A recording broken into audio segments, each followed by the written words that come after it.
Allah subhanahu va taolo oyatda aytadiki: "Rijalun la tulhihim tijaratun va la bay'un an zikrillahi va iqomis solati va ita'iz zakati yakhafuna yawman tataqallabu fihi al-qulub wal absar." U rijollarni, erkaklarni tijorat, oldi sotdi, Allohning zikridan va namoz o'qishlikdan va zakot berishlikdan chalg'itmaydi. Alloh taolo haqiqiy erkaklarni, rojullarni maqtaydi.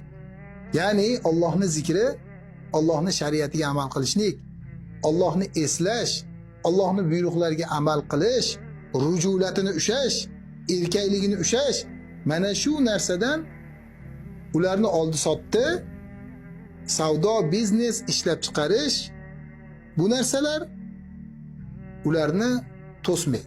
Namoz o'qishlikdan, zakot berishlikdan to'smaydi, chalg'itmaydi. Va ular ko'zlar va qalblar o'zgarib qoladigan kundan qo'rqishadi.